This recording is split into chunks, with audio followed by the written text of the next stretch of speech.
Този пакет го чакам 2 месеца да дойде от Германия.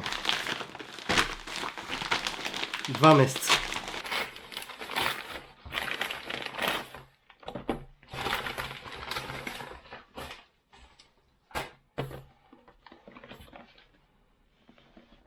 Това е Voice Recorder. Tascam DR05X. Уникален е. Както в предишното видео говорихме за аудиото, включвате микрофона тук и тук записвате аудиото.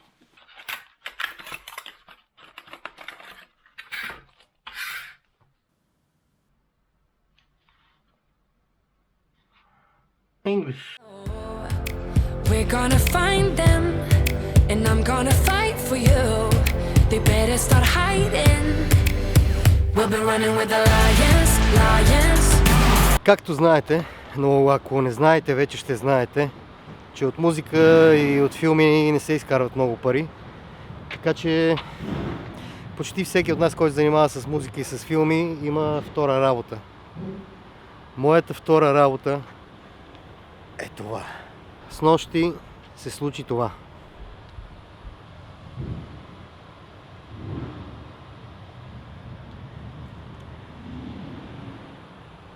Чисто нов камион. Взех го на 3 мили, сега е на 38 000 мили. Това се случи снощи.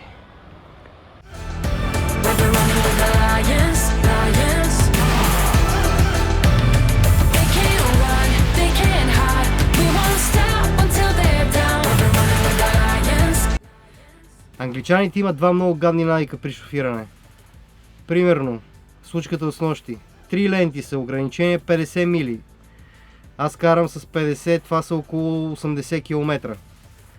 Пред мен, аз съм в първа лента, пред мен кола се движи с 40 мили. Аз започвам да изпреварвам в средна лента, ние нямаме право да караме в третата лента, последната, най-бързата. Изпреварвам го, той е с 40, аз съм с 50. Той вижда, че камиона го изпреварва и започва да дава газ и да кара с камиона. Като си мислят най-вероятно, че като има ограничение, ако някоя камера го заснеме, ще заснеме камиона. Това има един гаден навик. Да карат с камиона. И случката от снощи. Аз го изпреварвам в средна лента. Той започва явно да кара с камиона. И стои там в мъртвата ми точка. Това е мъртва точка. Е там, когато има кола. Няма значение всички тия огледала. Ние не я виждаме. От мястото, дето сме седнали. Така че... А пред мен другия гаден навик. 3 ленти са, ограничение 50. Става в средна лента един идиот и кара там с 40-45.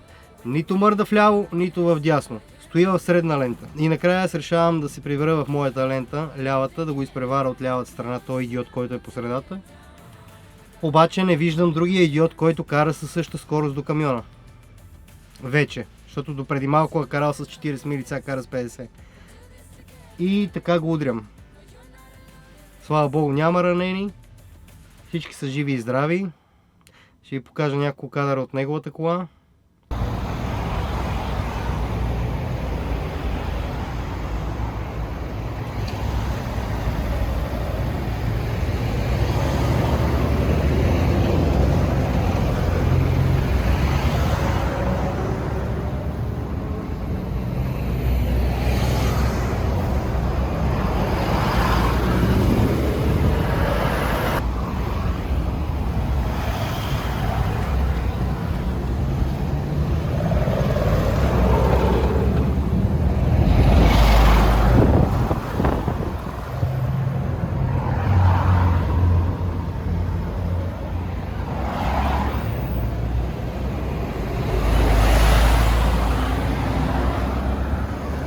Видяхте от камиона какво стана. Така че ако карате до камион, дайте газ и се махнете от него.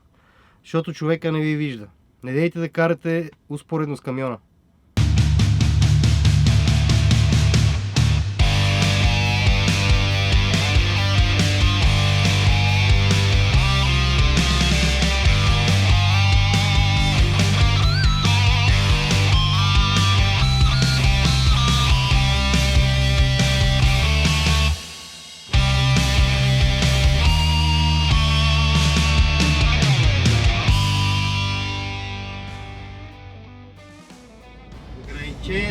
60, аз съм с 56 мили в час и ги настигам и двамата. Ето сега влизаме вече в ограничение 50. Тук стана катастрофата с нощи. Гледайте сега какво става при ограничение 50. То почва да спира отпред пред мен. Добре.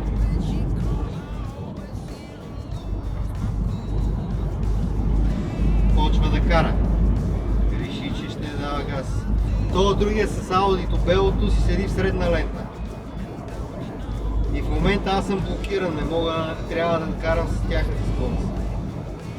Сега падаме, скоростта ми пада.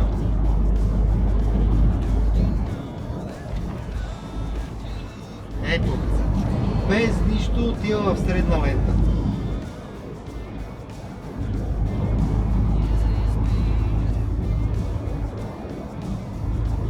Ето го, къде стои в средата. Бялото Ауди.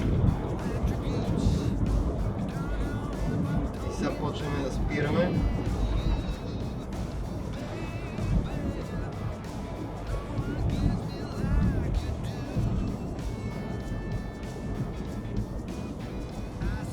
Кръжкаме, ще изпаднем от пътя с това Ауди.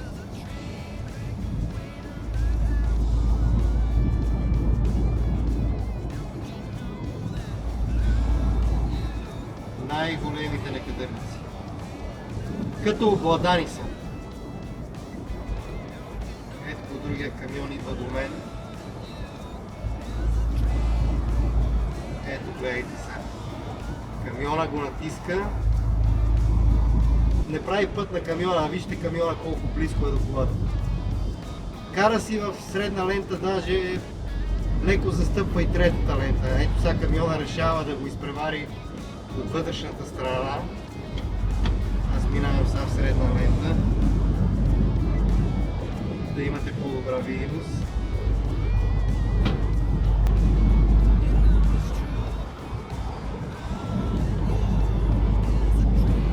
Камиона идва пак пред мен, защото пред него има друг абориген.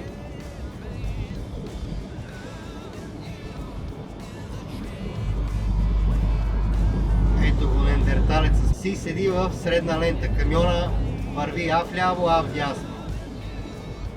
Сега камиона стига до другия дебил и то с БМВ-то. Ето, така се блокира камиона в момента.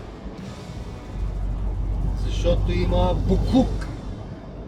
Един отпред и един отстрани. Гледайте колко време седи до камиона. Гледайте. За това говоря.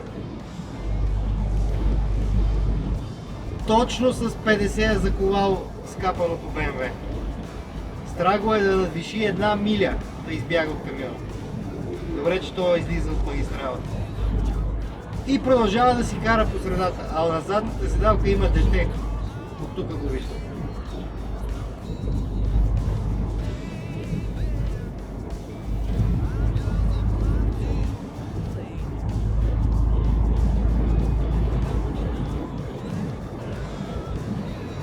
Сега това с Мерцедеса, лявата лента, защо дойде в средна пред мен и започна да спира да пие спирачка.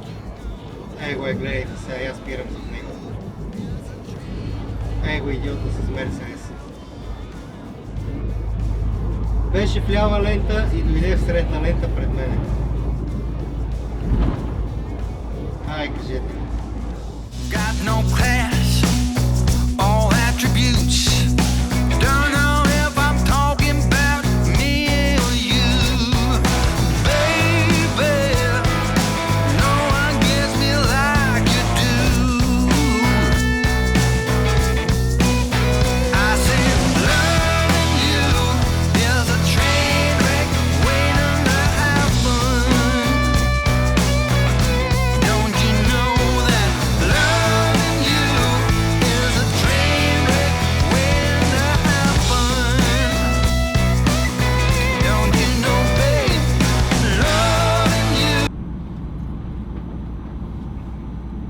Това е светеща емблема на Hyundai.